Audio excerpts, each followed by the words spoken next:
Actors politicians అవుతున్నారు. Politicians lovers అవుతున్నారు. దేశం కోసం పోరాడాల్సిన యువత కాక్రోచ్‌లవుతున్నారు. ఏం కర్మరా బాబు! దేని గురించి మాట్లాడుతున్నాననుకుంటున్నారేమో! ఈ వీడియో ఈ మధ్య పాపులర్ అవుతున్న కాక్రోచ్ జనతా పార్టీ గురించి. రానున్న టైమ్‌లైన్‌లో ఈ పేజ్ గురించి నేను నా పర్సనల్ ఒపీనియన్ ఇవ్వబోతున్నాను. CJP is my daddy. My daddy, my superhero. ఈ పార్టీ చేసేది మంచా, చెడా అన్నది నేను పట్టించుకోను. దాన్ని కుక్కల బానిసత్వం చేస్తా అనేవాళ్ళు ఈ వీడియోని ఇక్కడే వదిలేయండి. నీకు ఊపిరిని తీసేయరా బాబు నా నెంబరు. మీకు ఆ అందభక్తగాళ్ళకి పెద్ద తేడా ఏం లేదు. Coming to our topic, cockroach అనే పదం ఎలా పుట్టిందంటే మే 15న chief judiciary of India Suryakant garu ఏదో టాపిక్ గురించి మాట్లాడుతూ ఇండియాలో ఉన్న అన్‌ఎంప్లాయిడ్ యూత్‌ని కాక్రోచెస్‌తో పోలుస్తారు. There are youngsters like cockroaches.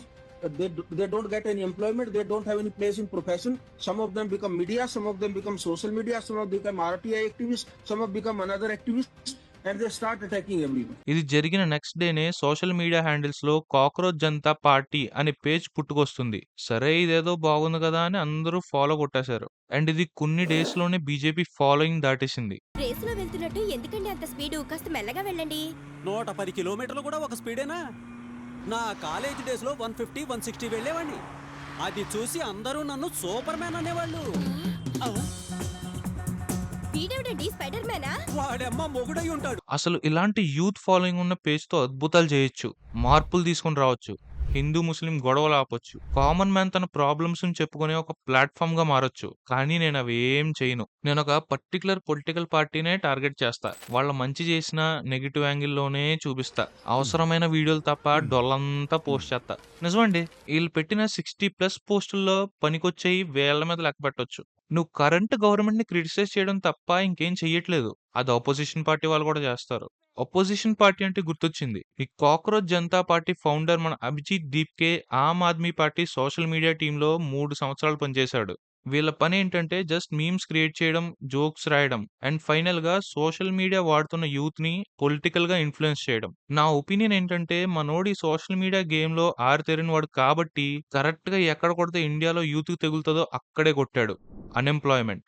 Job openings కన్నా జాబ్స్ కావాల్సిన వాళ్ళు ఎక్కువైపోయిన మనలాంటి దేశంలో జాబ్ లేని వాళ్ళు చాలా మందే ఉన్నారు. అండ్ మనోడి పేజ్‌తో అన్‌ఎంప్లాయిడ్ యూత్‌ని టార్గెట్ చేసి మనోడి ఎజెండా వాళ్ళకి రుద్దుతున్నాడు. మీరనొచ్చు, "ఏరా నువ్వు బీజేపీ కుక్కవా? ఇందాక నుంచి మా కాక్రోచులని బీజేపీని లేపుతున్నావని." మీరు కొద్దిగా బ్రెయిన్ వాడి ఆలోచిస్తే క్లియర్‌గా పిక్చర్ మీకే కనపడుతుంది. నేను ఇందులో ఎక్కడా ఒక పొలిటికల్ పార్టీకి సపోర్ట్ చేయలేదు. నేనేమంటా అంటే పవర్‌లో ఉన్న పార్టీ మంచి పని చేస్తే అప్రిషియేట్ చేయాలి. అండ్ తప్పు చేస్తే నిలదీయాలి. ఈ 2 చేయలేని వాడికి లీడర్ అయ్యే క్వాలిటీస్ లేవు.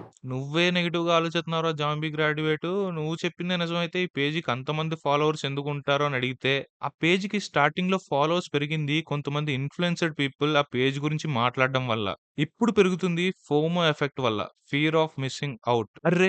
ఇక్కడేదో జరుగుతుందే. ఇప్పుడు నేను ఇందులో పార్టిసిపేట్ చేయకపోతే నన్నందరూ విచిత్రంగా చూస్తారు. ఆడ్ వన్ ఔట్ అయిపోతా అని బ్రెయిన్ క్రియేట్ చేసే ఒక ఇల్యూజన్ ఇది. మన జెన్‌జీ వాళ్ళతో ఇదే ప్రాబ్లమ్ అండి. ఎక్కడైనా ఒకడేదైనా మూవ్‌మెంట్ స్టార్ట్ చేస్తే అసలు మనకంటూ ఒక ఒపీనియన్ లేకుండా వాడిని గొర్రెల్లా ఫాలో అయిపోతాం. నేను చెప్పేది నా ఒపీనియన్. మీకు నచ్చకపోవచ్చు. మీ ఒపీనియన్ నాకు నచ్చకపోవచ్చు. కానీ ఒపీనియన్ చెప్పగలగడం మన రైట్. కానీ అసలు మీ ఒపీనియన్ ఏంటన్నది మీకు తెలుసా? ఈ లైఫ్‌లో ఈ ఒక్కసారి ఈ BJP, CJP, Aam Aadmi party ఇవన్నీ పక్కన పెట్టి థర్డ్ మ్యాన్ పర్స్‌పెక్టివ్‌లో చూసి ఆలోచించండి. మీకే ఒక క్లారిటీ వస్తుంది. I'm not angry and all అండి. జస్ట్ డిసప్పాయింటెడ్ అంతే. ఇదే పేజ్ ఒక కరెక్ట్ మనిషి చేతిలో పడుంటేనా ఇండియా ఫ్యూచర్ వేరేలా ఉండేది. ఎవ్వడికి భయపడకుండా గవర్నమెంట్ తప్పు చేస్తే నువ్వు తప్పు చేశావు అని నిలదీసే పవర్ ఉండేది. కానీ ఇప్పుడు అందబక్స్ ఉన్న ఇంకో పార్టీలా మారిపోయింది అంతే. దీన్ని నేను ప్రూవ్ కూడా చేయగలను. జస్ట్ మీకు తెలిసిన ఏదన్నా ఒక పొలిటికల్ పార్టీ పేజ్‌కి వెళ్లి వాళ్ళు చేస్తున్న తప్పుని కామెంట్ బాక్స్‌లో పాయింట్ ఔట్ చేయండి. అండ్ ఈ సీజేపీ పేజ్‌కి వెళ్లి వాళ్ళు చేసిన తప్పుని పాయింట్ ఔట్ చేయండి. మీకు 2 సైడ్స్ నుంచి దొబ్బులు పడతాయి. మీరు చెప్పింది కరెక్టే. కానీ వాళ్ళు ఆ పార్టీని నెత్తి మీద పెట్టేసుకున్నారు. కాబట్టి మీరు చెప్తుంది కరెక్ట్ అయినా వాళ్ళు వినిపించుకోరు. ఇదే అండి. ప్రస్తుతం ఉన్న ప్రతి పొలిటికల్ పార్టీ కండిషన్. ఇందులో కొత్తగా సీజేపీ యాడ్ అయింది. అంతే. And I really hope I am wrong అండి. ఫస్ట్ టైమ్ నేను చెప్పేది తప్పవ్వాలని కోరుకుంటున్నాను. ఇలా అయితే మనకే హ్యాపీ. వీళ్ళు గనక మారితే ఇండియాలో ఇదే పెద్ద రెవల్యూషన్ అవుతుంది. లేదు నేను ఇలాగే ఎజెండాలు రుద్దుతా అంటే ఇంకో 2 నెలల ట్రెండ్‌లా మారిపోతుందంతే.